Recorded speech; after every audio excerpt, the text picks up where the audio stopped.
Oops. Here's Marvel Legends Retrowave Loki. He has similar packaging to the other Retrowave figures. Here's a closer look. You can see his own alternate face sneering at the figure. And the figure is really similar to the artwork. Here's the back of the packaging and a short bio of the character. Here's the figure on the in tray. So far, I've never taken a proper look at the comic strip on the packaging, but I realized there is an Iron Fist, and that is one figure that we have not gotten, a classic version of him done by Hasbro. So maybe we'll get one soon enough. Anyways, here is the figure on the in tray. He really fills up the plastic because the figure is kind of slightly bigger in size, not the normal Bucky Cap or Pizza Spidey body mold. Let's get the figure out.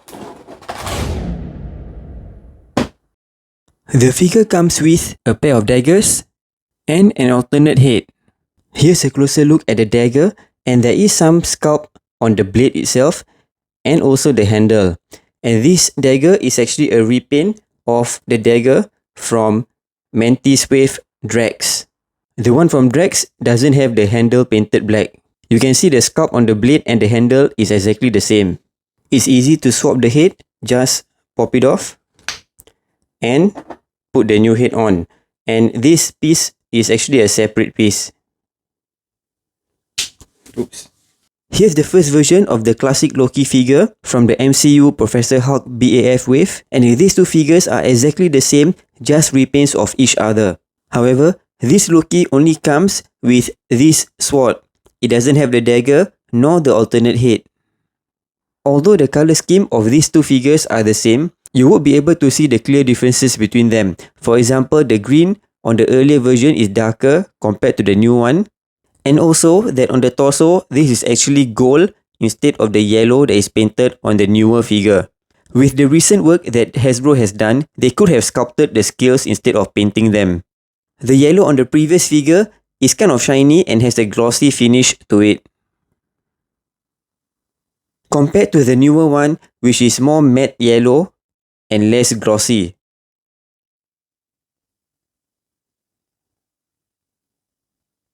It might be a bit difficult to tell from the video, but if you have the two figures in hand, it's really quite clear that the yellow on this is shinier compared to the newer one. The back of the figure is the same, except that for the new figure, it doesn't have the serial number, unlike the previous version. And while we are at the back view, you can see that the previous version has a darker yellow compared to the brighter yellow of the newer figure. Both the hair colors are the same for the new figure. You can see there is a bit of brownish wash on the hair of the previous figure, unlike this newer one, which has less wash and more of a single tone color. And the hair is attached in this way, you are not able to rotate it. The only ponytail that can rotate is Vindicator from the Alpha Flight box set.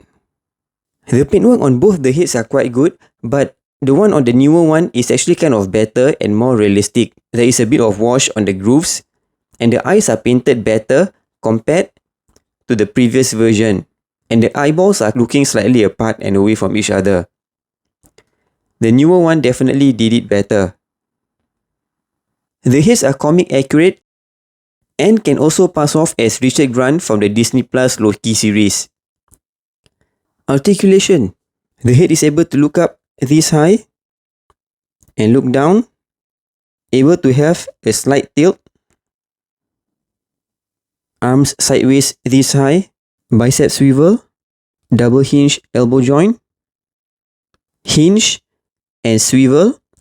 He holds a dagger, so I think it would have been great if his hand is able to hinge up and down instead of left and right. Ab crunch forward and back. This much split. This much frontal split. Legs able to go up this high to the front. Double hinge knee joint.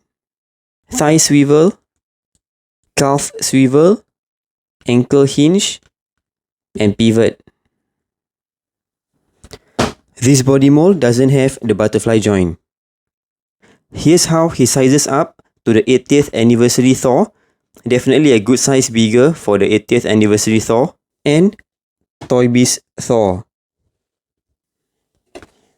Here's 80th anniversary Iron Man and 80th anniversary Captain America.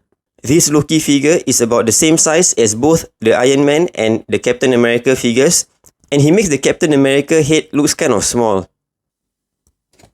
Here's Retrowave Spidey and Pizza Spidey. This body mold is slightly bigger than the Spidey figures.